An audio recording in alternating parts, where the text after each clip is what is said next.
Ich habe lange gedacht, mit mir stimmt etwas nicht. Warum fallen mir manche Dinge unglaublich leicht, wenn andere mich völlig erschöpfen? Warum erkenne ich Probleme in Systemen oft sehr früh, während andere sie noch gar nicht sehen? Und warum endet mein Tag manchmal mit fast keiner Energie, obwohl objektiv gar nicht so viel passiert ist? Heute weiß ich, mein Gehirn arbeitet neurodivergent. Servus, hier ist wieder die Michi. In diesem Video möchte ich darüber sprechen, was Neurodivergenz für mich persönlich bedeutet. Nicht als medizinische Diagnose, sondern als Erklärung für viele Dinge in meinem Leben, die ich lange nicht richtig einordnen konnte. Und vielleicht erkennt sich die eine oder andere Person darin wieder.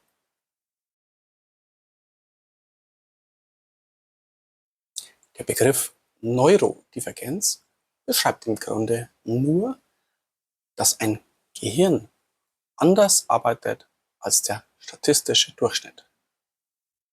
Die meisten Menschen funktionieren neurotypisch. Ihre Wahrnehmung, ihr Denken, ihre sozialen Mechanismen bewegen sie in einem Bereich, der gesellschaftlich als normal gilt. Neurodivergente Menschen liegen außerhalb dieser typischen Muster. Das bedeutet nicht automatisch Krankheit.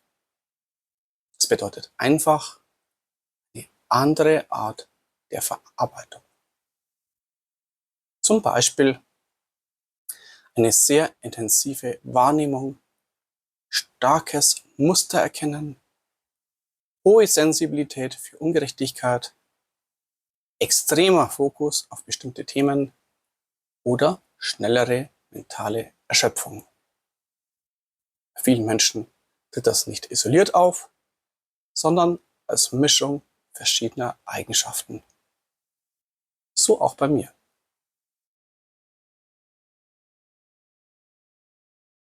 Eine meiner auffälligsten Eigenschaften ist mein Systemdenken. Ich sehe Strukturen sehr schnell und oft auch sehr tief. Manchmal sogar dort, wo andere nur einzelne Ereignisse sehen.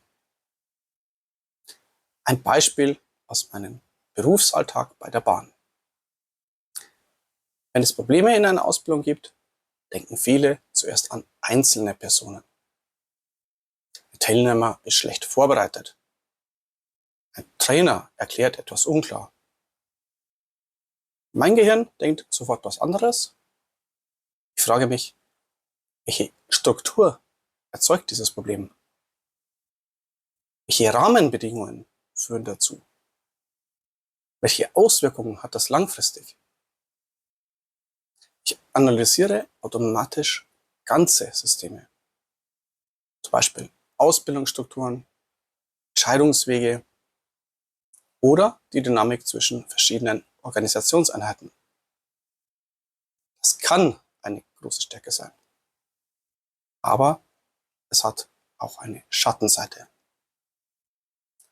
Denn wenn man Entwicklungen früh erkennt, sieht man Probleme manchmal lange, bevor andere sie wahrnehmen. Und das kann sehr anstrengend sein.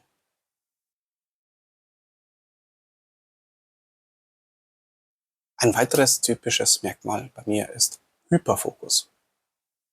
Wenn mich ein Thema wirklich interessiert, kann ich unglaublich tief darin eintauchen. Zum Beispiel bei der Entwicklung unserer Aufgabendatenbank. Ein Kollege programmierte eine neue Version. Ich begann, das System intensiv zu testen und Fehler zu analysieren. Am Ende arbeiteten wir wochenlang zusammen. Er programmierte oft abends, ich testete tagsüber und meldete Probleme zurück. Teilweise beschäftigte mich das Thema spät in den Abend. Nicht, weil es verlangt wurde, sondern weil mein Gehirn komplett im Flow war. Viele neurodivergente Menschen kennen dieses Gefühl. Wenn ein Thema Sinn ergibt, kann man unglaublich viel Energie hineinstecken. Das Problem ist nur, der Alltag besteht nicht nur aus Flow-Themen.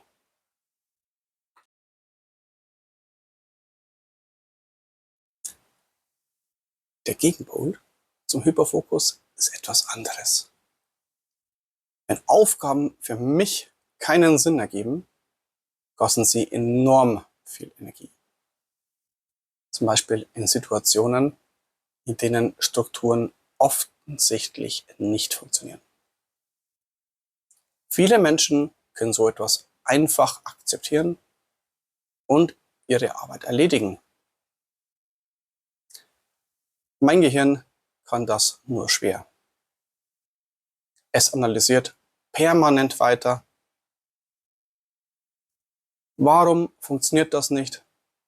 Was müsste sich ändern? Welche Struktur steckt dahinter? Dieses permanente Denken kostet sehr viel Energie.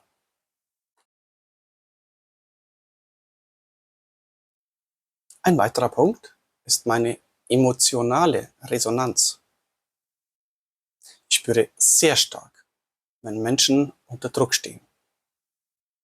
Zum Beispiel Teilnehmer mit Prüfungsangst. Ich erinnere mich an eine Situation im Unterricht. Eine Teilnehmerin hatte eigentlich gutes Fachwissen, aber sie war so nervös, dass sie fast durch eine Prüfung gefallen wäre. Statt einfach weiterzumachen, habe ich versucht zu verstehen, wo genau das Problem liegt. Wir haben ihr Wissen neu strukturiert und plötzlich funktionierte es. Solche Momente geben mir Energie, weil sie Sinn ergeben. Viele neurodivergente Menschen lernen im Laufe ihres Lebens etwas, das Masking genannt wird. Masking bedeutet, dass man versucht, neurotypisches Verhalten nachzuahmen. Auch ich habe das jahrzehntelang gemacht. Ich habe gelernt, wie Gespräche funktionieren sollen, welche Reaktionen erwartet werden, wie man Konflikte vermeidet und wie man sich anpasst. Von außen wirkt das dann völlig normal, aber innerlich kostet es viel Energie. Und irgendwann funktioniert es nicht mehr. Bei mir begann dieser Prozess ungefähr ab dem Jahr 2022.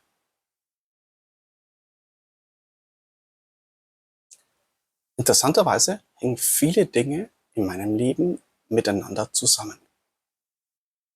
Eine Neurodivergenz, eine Art, Systeme zu beobachten und auch meine persönliche Entwicklung als Mensch. Viele Jahre habe ich einfach funktioniert. Ich habe gearbeitet, Verantwortung übernommen und versucht, meine Aufgaben möglichst gut zu erfüllen.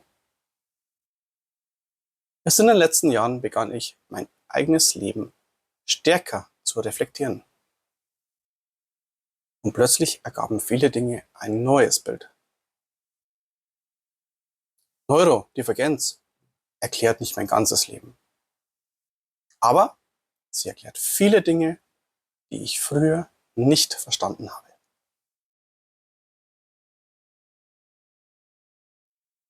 Heute sehe ich Neurodivergenz nicht mehr nur als Belastung. Sie erklärt auch einige meiner größten Stärken. Zum Beispiel mein Systemdenken, meine Mustererkennung und meine Fähigkeit, Menschen in schwierigen Situationen zu begleiten. Vielleicht ist genau das der Punkt. Neurodivergenz ist nicht nur eine Herausforderung.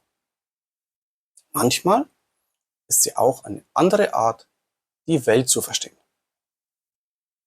Und vielleicht erkennt sich die eine oder andere Person in diesen Erfahrungen wieder. Wenn euch das Video gefallen hat, schreibt gerne eure Gedanken in die Kommentare. Und in einem meiner nächsten Videos möchte ich auch darüber sprechen, wie sich durch diese Erkenntnisse ein Blick auf Arbeit und Systeme verändert hat. Also darüber, welche Rolle man eigentlich im System einnimmt und wie sich diese Rolle im Laufe eines Lebens verändern kann. Bis zum nächsten Video. Eure Michi.